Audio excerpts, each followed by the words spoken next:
Assalamualaikum warahmatullahi wabarakatuh. Selamat sore dan salam sejahtera bagi kita sekalian, teman-teman jurnalis yang terhormati. Pada hari ini, hari Rabu, tanggal 3 Juli tahun 2024, sebagaimana yang sama-sama teman-teman jurnalis ketahui bahwa DKPP telah membacakan putusan perkara di mana saya jadi teradu. Dan sebagaimana diketahui, substansi dari putusan tersebut teman-teman sudah mengikuti semua. Pada kesempatan ini saya ingin menyampaikan dan mengucapkan Alhamdulillah, dan saya mengucapkan terima kasih kepada DKPP yang telah membebaskan saya dari tugas-tugas berat sebagai anggota KPU yang menyelenggarakan pemilu. Pada teman-teman jurnalis yang selama ini berinteraksi, berhubungan dengan saya, sekiranya ada kata-kata atau tindakan saya yang kurang berkenan, saya mohon maaf.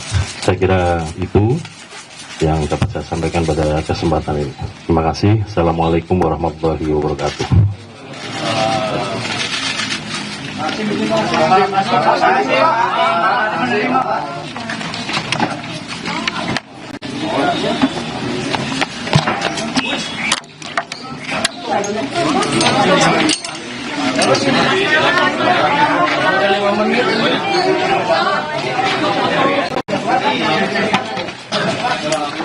Saudara, yang barusan Anda simak adalah pernyataan resmi dari Ketua KPU Hasyim Asyari usai DKPP menjatuhkan sanksi pemecatan terhadap dirinya. Ketua KPU Hasyim Asyari terkait dengan laporan etik tindakan asusila.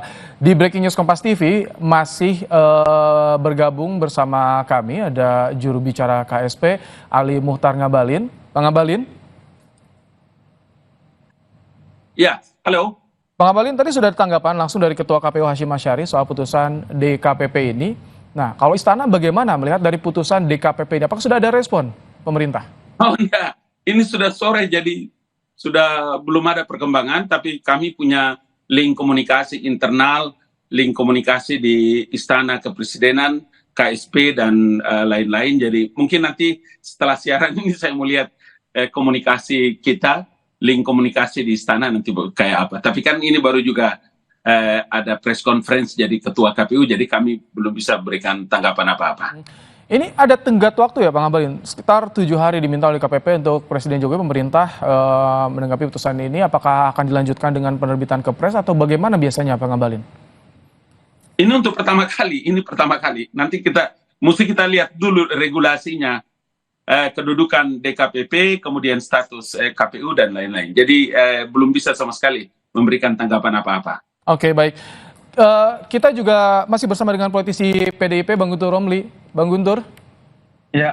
Bang Guntur, boleh kita minta tanggapan sedikit soal adanya putusan DKPP yang memerintahkan memecat Ketua KPU Hasyim Asyari. Bagaimana tanggapan Anda? Program partai politik. Ya, kalau kita melihat rekam jejak Ketua KPU itu kan sudah banyak pelanggaran-pelanggaran etik sebelum-sebelumnya. Kemudian juga ada isu juga soal hukum. Ya, dari PDI Perjuangan ya menghormati apa putusan DKPP harus dipatuhi ya, apapun keputusan dari Dewan Kehormatan Pemilu itu. Dan karena selama ini juga kita melihat rekam jejaknya sudah banyak pelanggaran, yaitu mungkin sudah hukuman ya bagi Ketua KPU gitu. Oke. Itu kalau kami melihat sendiri. Baik. Mas Umam, bagaimana Anda melihat putusan dari DKPP terhadap Ketua KPU? Implikasinya di ranah politiknya seperti apa?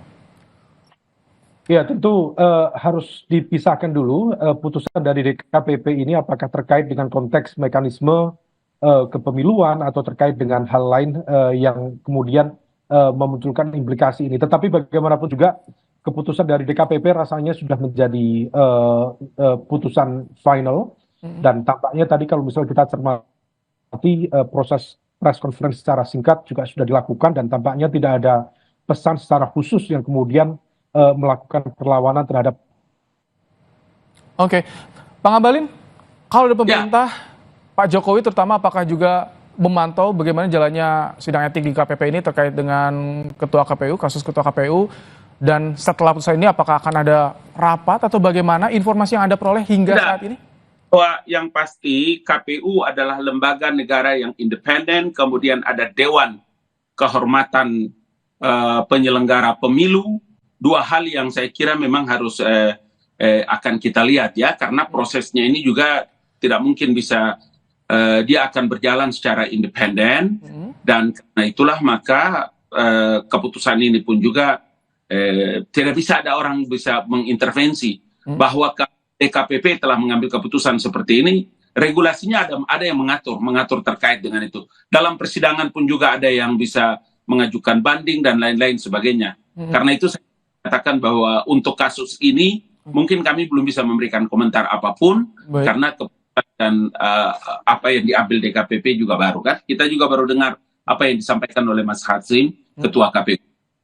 Bang Guntur, dengan adanya putusan ini, apakah menurut Anda ini bisa berpengaruh terhadap pelaksanaan pilkada yang saya tahapannya sudah mulai bergulir nih, Bang Guntur?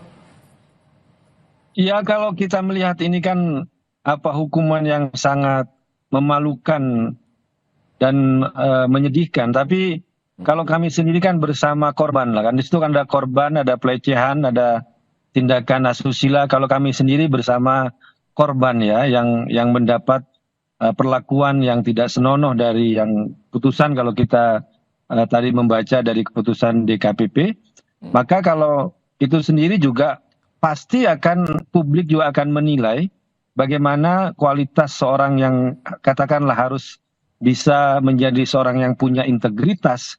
Apalagi Ketua KPU ini baru membacakan khutbah Idul Adha di depan Presiden Jokowi. Waktu di mana itu? Di Semarang kemarin, soal bagaimana menyembelih sifat kebinatangan, tapi ternyata vonisnya dari DKPP seperti itu.